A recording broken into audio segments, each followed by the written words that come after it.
आप सबको नमस्कार। सर्वप्रथम इस धरा को नमन करती हूँ। आम्बेकर जी और यहाँ उपस्थित तमाम लोगों ने मेरा नाम चुना, मैं ये सोच कर अभिभूत हूँ। मैं किस्मत वाली हूँ कि आप लोगों के समक्ष हूँ, आप लोगों के सामने हूँ और अपने दिल की बात कह पा रही हूँ। वैसे तो बीच में वो स्क्रीन की छाया होती है, वो पर्दा होता है, आज वो पर्दा भी हट गया है, तो और ज़्यादा प्रसन्न हूँ कि आपकी आंखों में आंखें डालकर सच कह पाऊंगी। मैंने पूछा मुझे क्या कहना है, तो मुझे कहा गया बस कह दो। तो मैंने कहा कोई विषय है, तो कि जो आप चुन लो वो विषय है। तो मैंने चुन लिया वसुधा का कल्याण। मैंने चुन लिया कि इस धरा का कल्याण विषय अगर ये है तो कोई विचारधारा ले आए, चांद ले आए, सूरज ले आए, अगर देश प्रेम सर्वोपरि है तो फिर सब कबूल है, सब चल जाएगा। कोई विषय चल जाएगा, कोई समाज चल जाएगा, कोई धर्म चल जाएगा, कोई पंथ चल जाएगा, कोई लिंग चल जाएगा। अगर देश प्रेम है तो सब चल जाएगा।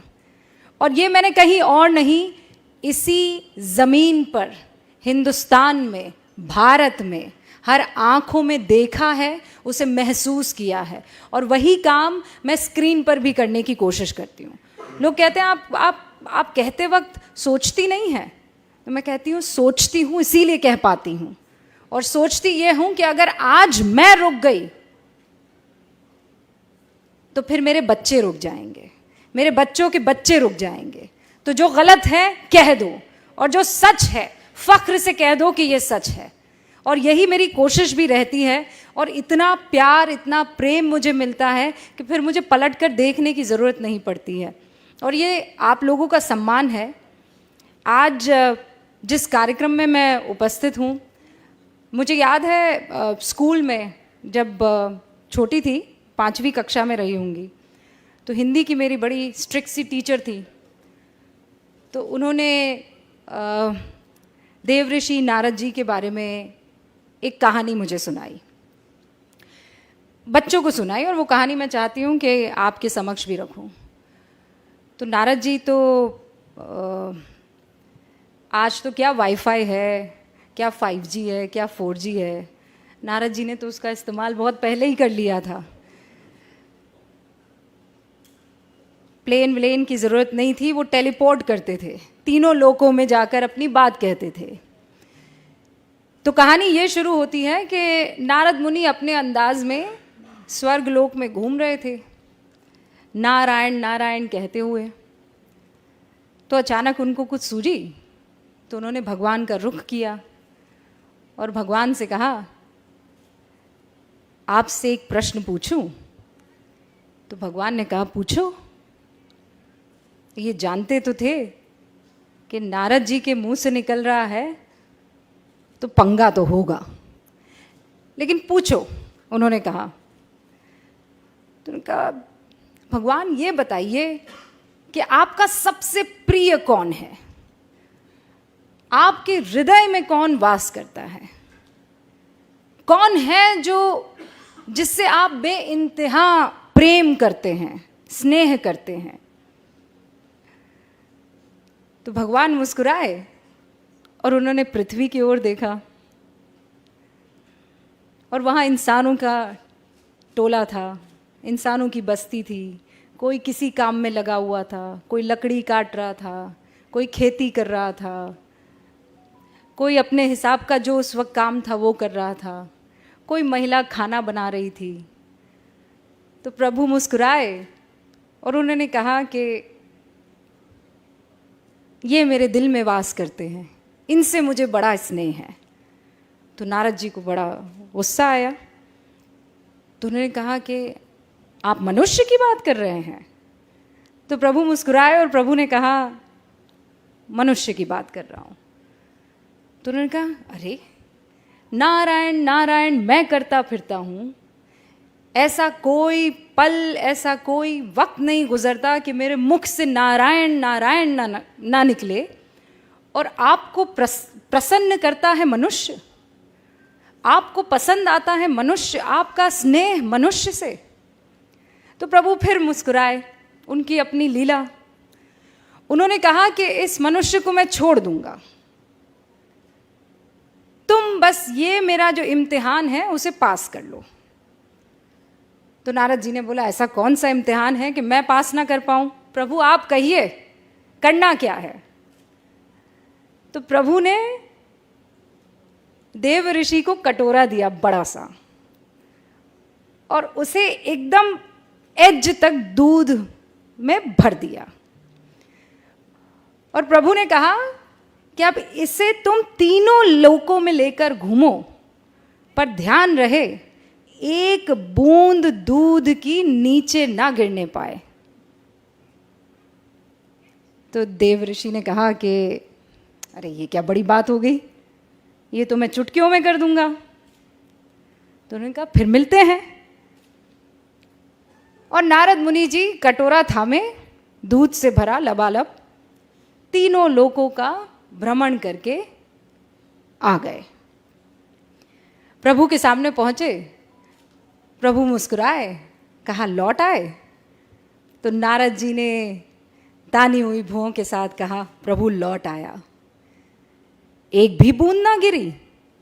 तो उन्होंने कहा ना, एक भी बूंद किसी लोक में ना गिरी। कहा ये तो बहुत ही गजब हो गया, इस बीच तुम मेरा नाम लेना कैसे भूल गए? तो उन्होंने माथा पकड़ा, उन्होंने कहा प्रभु ये तो बड़ी गलती हो गई, मैं सोच रहा था कि दूध ना गिरने पाए, मेरा तो सारा ध्यान दूध के कटोरे पर था, नारायण तो मुख से निकला नहीं। तो प्रभु फिर मुस्कुराए और प्रभु ने कहा इसीलिए मुझे मनुष्य पसंद है। वो जिंदगी की हर तकलीफ से जूझता रहता है, वो हर मुश्किल से हर रोज गुजरता है, उसकी जिंदगी के कटोरे में परेशानियों का दूध लबालब है, लेकिन फिर भी वो मेरा नाम लेना नहीं भूलता है।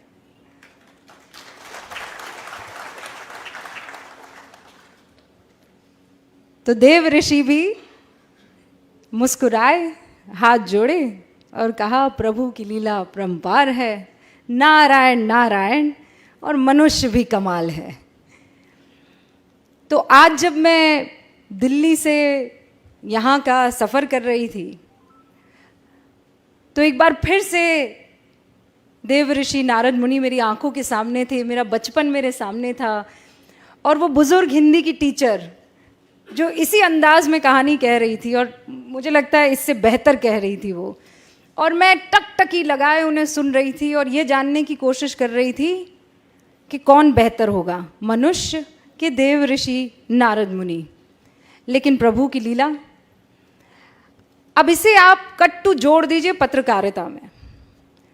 हाँ, हमें करप्शन उजागर करना है, देश की नीतियों पर, तमाम तरीके की राजनीति पर, हर तरीके की कवरेज करनी है, क्राइम भी हो रहा है, महिलाओं के उत्थान की बात करनी है, समाज के कल्याण की बात करनी है।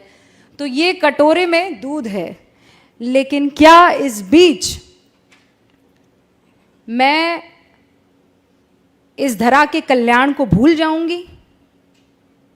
वो भी मुझे ध्यान रखना है।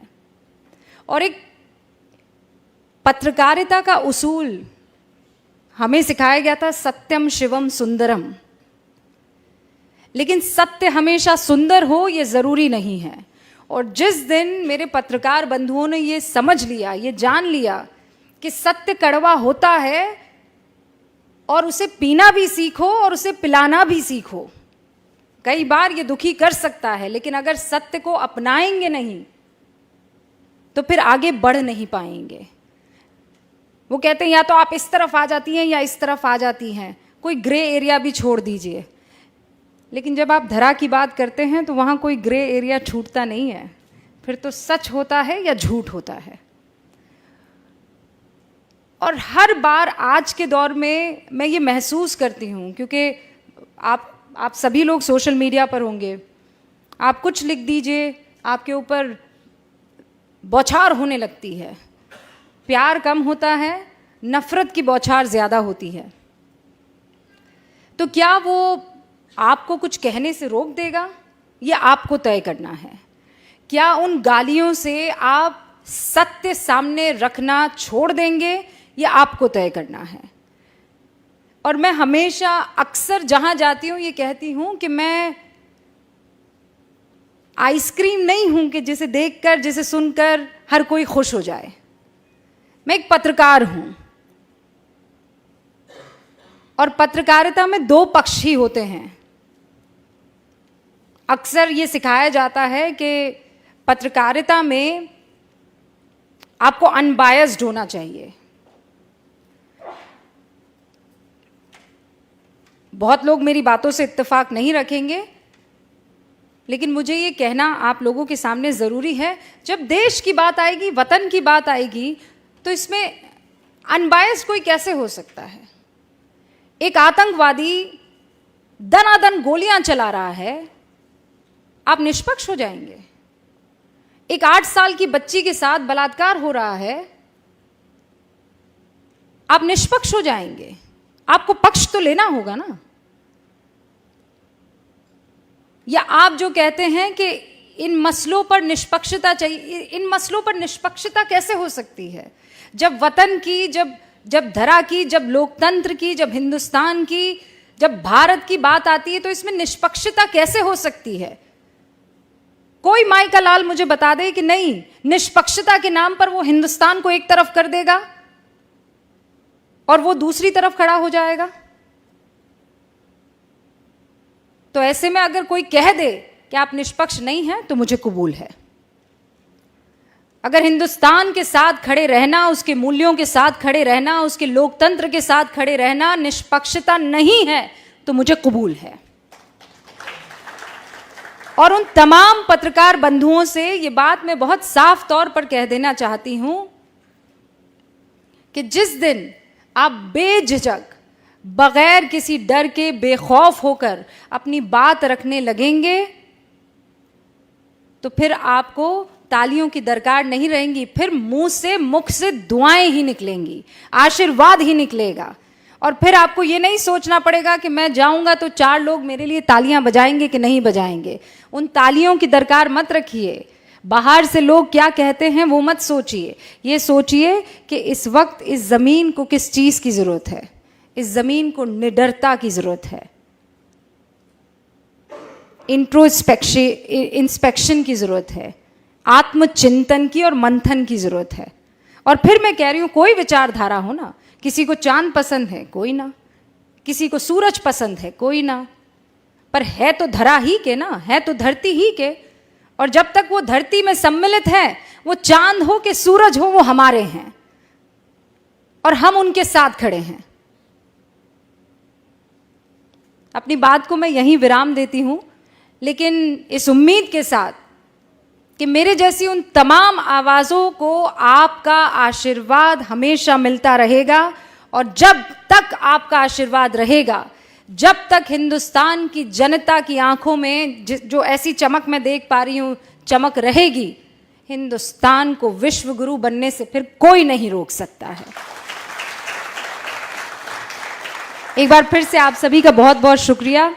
और मुझे बहुत खुशी हुई आप सबके बीच में आकर अपनी बात रखने की। ऐसा लग रहा था जैसे मैं नहीं, दो मन आपस में बात कर रहे हो, दिल से दिल तक एक बात पहुंची हो। बहुत बहुत शुक्रिया आप सभी का।